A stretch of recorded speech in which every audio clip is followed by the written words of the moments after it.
Maggie Jess, Director of Nursing at Ameristaff Nursing Services, and welcome to Boomer Health at Home. On today's show, Medicare Matters, we're going to talk about everything that Medicare entails, how to enroll, what it provides, and different type of plans. On today's show, we have Mr. Charles Wickens. Hello, Mr. Hello, Wickens. Maggie. How are you today? It's so good to be here with you. Thank you so much. So you are an independent broker of Medicare, is that correct? I'm an independent broker, which means that I represent many different companies. Okay. I don't represent every company that sells secondary insurance, but you have captive. So Okay. If you call United Health, they're captive to United Health, and they're only going to talk about United Health. If you call me, I can discuss many options. Okay, all right. So before we get into all of that, let me know a little bit about you, your background, and how you became a Medicare expert. It's a good question. When I turned 65, and I know you don't think I'm 65 yet. No. No. Well, that was 5 or 6 years ago now. I understood that nobody knew anything about Medicare. And I had a friend of mine, networking friend, who sold health insurance to under 65s. And he put me in a really rotten plan. He didn't know Medicare. And then between the age of 65 and 66, he said, I've found a better plan for you. It's called an Advantage plan. But you have to wait until AEP, which runs from October the 15th to December the 7th, to enroll. And I enrolled in it. But I also then understood that, hey, there's a market here for people who really want to go and help people and explain what their options are. So what's AEP? You mentioned that. Annual enrollment period. Okay. Starts October the 15th and ends December the 7th. It's one of the reasons why you're seeing so many ads on TV now. It's a time when you can either switch plans, or if you don't enroll in a plan within the 3 months after you turn 65, you can enroll in a plan. Okay. So when I turn 65, the first thing I'm going to do is enroll in Medicare A and B, correct? Medicare A and B is a government-run program that is the basis of it. One of the most common questions I get is, do I have to enroll in Part B? Part A is normally free if you've worked for more than 10 years. Okay. Part A covers your hospitalization costs, or 80% of your hospitalization costs, right? Part B covers your doctor's costs. And this is a generality because Part B covers more than that. It covers ambulance and stuff like that, right? When you turn 65, you are meant to enroll in Part B if you're not working and don't have good coverage, health insurance coverage. If you don't enroll in Part B at age 65 or within 3 months of 65, and then 2 or 3 years later you want to, there'll be a penalty. But I often get asked this, do I have to enroll in Part B? It's not a law. You're not going to get put in prison if you don't enroll in Part B, but at a later stage there'll be a penalty. Okay. Now, the other thing is this. If you're still working, and a lot of people work past 65, and you have good health coverage, you don't need to enroll in Part B and pay the Part B premium, which this year is $170.10 for the average working man and woman. Just for Part B? Yes. Wow. Okay. So. Hey, by the way, Maggie, Yeah. that's a pretty good deal.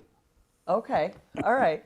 So if you're still working, just enrolling in Part A and having a supplement is something that you can No, if you're possibly still do? working and you're getting coverage from work, Okay. if you enroll in Part A, which covers your hospitalization, you're no longer allowed to put money into a health savings account.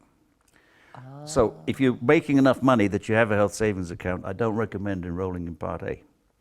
But if you're not, then it's not a bad idea because it takes some of the burden off your employer. Okay. Or your employer's health insurer. What does Medicare Part C cover? What is that? Medicare Part C. You're throwing these questions at me. Medicare Part C is what's commonly known as an Advantage plan. Okay. So let me back up a little bit.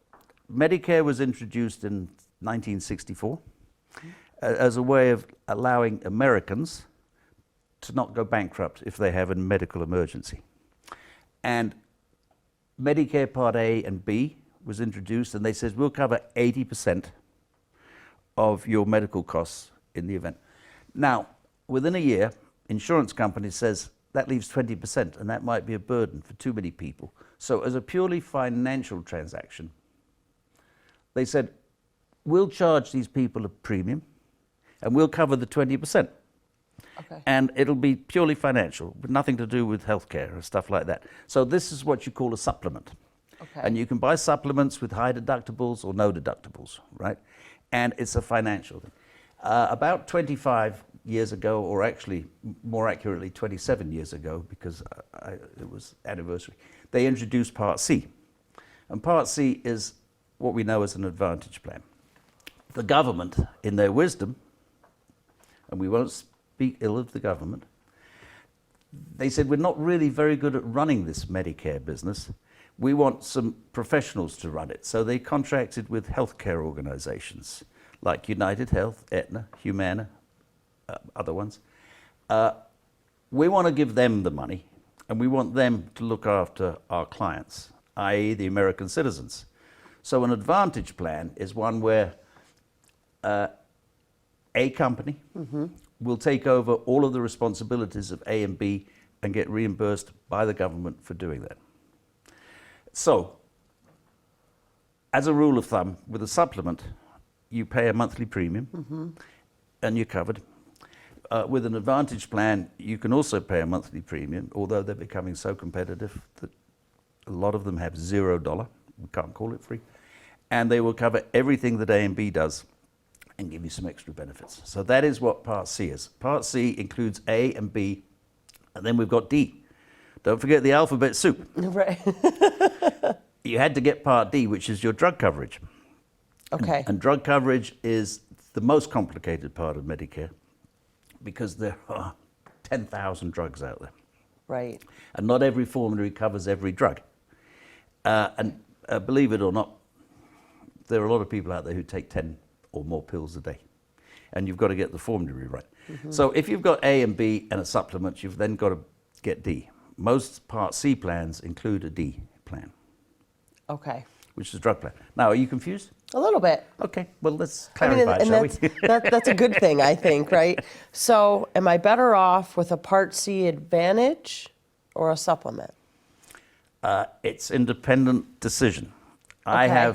I personally am an Advantage man, but I'm Okay. blessed with good health. I never go to the doctor, and I don't take any pills. So I could really have nothing. Now, when I enrolled at 65, my broker says you've got to have a Part D, because if you don't enroll in a Part D and you want one later, you're going to have a penalty, 1% a month, for every month that you don't have a Part D. So just 2 months ago, I had somebody who was 85 years old. She suddenly wanted to get an Advantage plan, but she had this huge penalty for her Part D. I managed to enroll her in an Advantage plan that didn't have a Part D added to it. So, I'm sorry, what was your question again? About what's better? Okay, so to go back to it, are you better with an Advantage or a sub? Yeah. Now, I also had somebody who enrolled in an Advantage plan, and he then had a massive stroke. So he's now what's known as a heavy user. But luckily enough, within the first year of your Advantage plan, you get a free trial. So he could enroll in a supplement with guaranteed issue at the lowest rate. Okay. Otherwise, if you leave it past that and you have a stroke at 67, say, you have to be underwritten and your rate's going to be a lot higher. Okay. I mean, I have to let people make their own decision Right. about what they want. And in my experience, corporate types, those that come out of General Motors or Ford or whatever, they feel more comfortable with the supplement because they're used to paying a monthly fee. Very, right? exactly. And they say to me, I can't possibly go on a plan that doesn't cost anything. So you can, but you know, it's a personal decision. More and more people are going to Part C Advantage plans.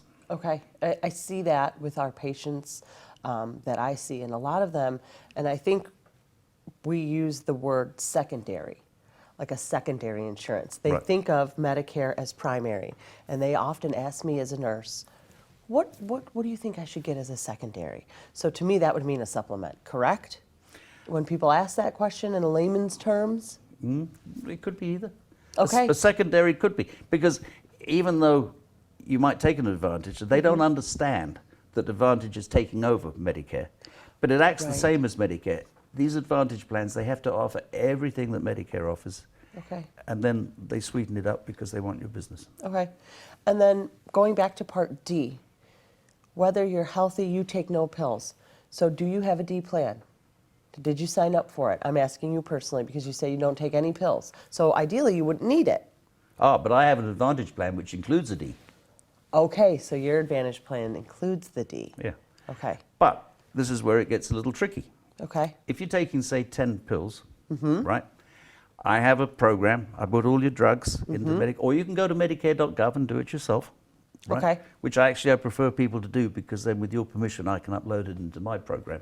And you might find that 8 of your medications are generic and covered, and 2 aren't. okay, But then I suggest that you go on to GoodRx or something like that and Yeah. find out maybe it's cheaper to get it from GoodRx. Take these 8 prescriptions okay, on your Part D, which Part D can be part of an Advantage plan, or it Okay. can be standalone. But it's very important to make sure that the formula is right. So when you're getting ready, when you're turning 65 or retiring into Medicare, there are 2 things. Your healthcare system needs to be in the system. So if you're a Beaumont person or if you're a Henry Ford person, you need to make sure that that is in network with the program you go with. And then secondary, you need to know that your prescriptions are in the formulary. And sometimes it's a bit of a trade-off.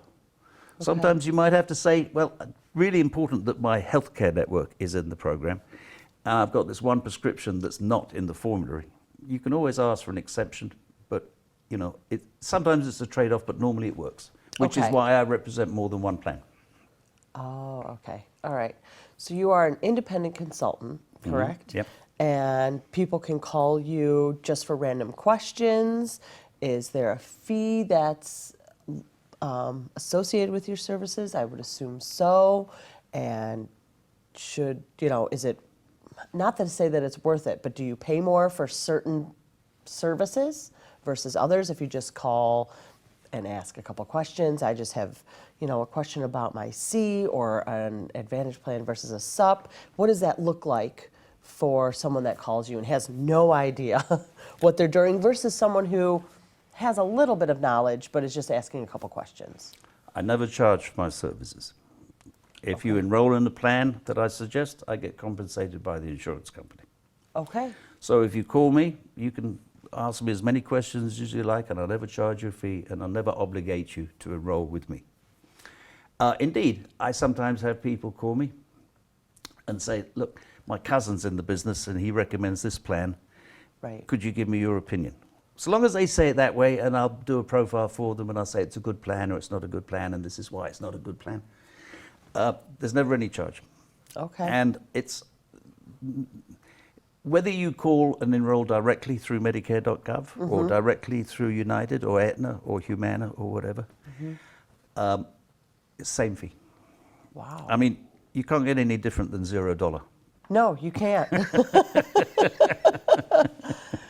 So what is all of the, I recently had a baby, spent a lot of time watching television at home. A lot of midday commercials are about Medicare Advantage plans. Enroll now, do this, do that. What is that kind of the same thing, or are they just promoting, let's say, a Humana that you just don't know about with that certain number on the television? No. First of all, Humana, they have their own ads, as do Okay. United, whatever.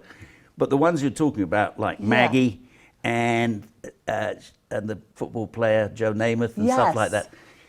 that, to put it politely, they're bait and switch.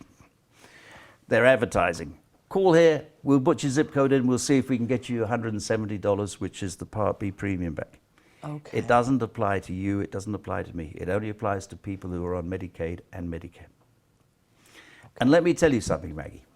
It's very annoying, not just for you as a viewer, it's very annoying for me as a broker. Because there were so many complaints about these ads, the federal government, in their wisdom, now says that if I have to have a conversation with you on the phone, I have to record it. But guess this, how long do you think I have to keep that recording for? A year? 10 years. 10 years. 10 years. Can you imagine how crazy that is? So if you want to call me and ask me a quick question, I'll say, let's make it hypothetical, shall we? Right. If you want to have a long discussion, I'll say, I have to call you back because I've got to record it, and then I've got to keep the recording. Do you know how much space that takes? I know it's a Wow. big universe out there, but it still takes a That's lot a of space. lot of space. A lot of space, yes. Oh my gosh. So that's what those ads are all about. This is why we get so many right now, because people can change. But then those only apply to people who are on Medicaid and Medicare. They don't apply to you or me. Okay, okay. At least I assume they don't apply to you. Not yet. It doesn't apply not to yet, me. Not yet. So AmeriStaff Nursing Services has a parent company called QCN Home Care. Right. It is a Medicare certified home care company. We offer nursing services, occupational therapy, physical therapy, home infusions, and durable medical equipment within the home. Do all Medicare plans accept all of those services, or are there some that just do just nursing or just therapies or just DME in the home? How does that work? Most Medicare Advantage plans and supplements will cover 80% of those costs. Right? Okay. And so don't forget, Medicare was always designed to be 80%, but they weren't. No, it was not originally designed to do all of the extra services you do. Okay. Everything that Medicare does, every Advantage plan and every supplement will do, plus it will do more. But there are some copays. With heavy medical equipment, you're going to have to pay a small copay. It might be, depending upon your plan, a percentage, or it might be a fixed fee. Okay. Now, personally, I like, and most people like to know what the fixed fee is. But sometimes the percentage might be less, because when you have a percentage, it's a percentage of the Medicare approved rate, not a percentage of the retail rate. Okay. Okay. And you mentioned copays. I know with other plans, I have deductibles. Are there deductibles in any of these plans that you're mentioning? If you go with the supplement, there's a deductible. This year Okay. it's $233. Next year it's $226. Believe it or not, it went down. If you go with an Advantage plan, any Advantage plan I sell, there is no deductible. Okay. There are copays, but Okay. there's no copays if you go to your PCP, your principal care provider. There's no copays for your annual physical. And here's something that amazes me. If you get a supplement, which you pay for, you don't get an annual physical. You get an annual wellness check. If you go with an Advantage plan, you get an annual physical, covered 100%. And what do you think the most common procedure that people new to Medicare say they're going to do? Medical procedure? Yeah. The most common, and by the way, it's not that common, is they say, I'm going to go and have a colonoscopy. Because they're very expensive, but it's covered. Oh, that's funny. Yeah, it is funny. Really? Yeah. They say, oh, Now I'm going to get my colonoscopy. well, no, but you don't qualify for Medicare yet. But no, but it's funny enough. Once they turn 65. Yeah, once you turn 65. No, they do that. They say, as soon as I get this plan, I'm going to book a colonoscopy. finally Because gonna they're do it. expensive. Oh my gosh, that's so funny. All right. Well, Charles, thank you so much for filling us with all of this knowledge about Medicare. I know I have a lot more questions for you, and I think a lot of other people do. So on our board now, I'd like you to provide any information where people can contact you if they have any questions. Okay.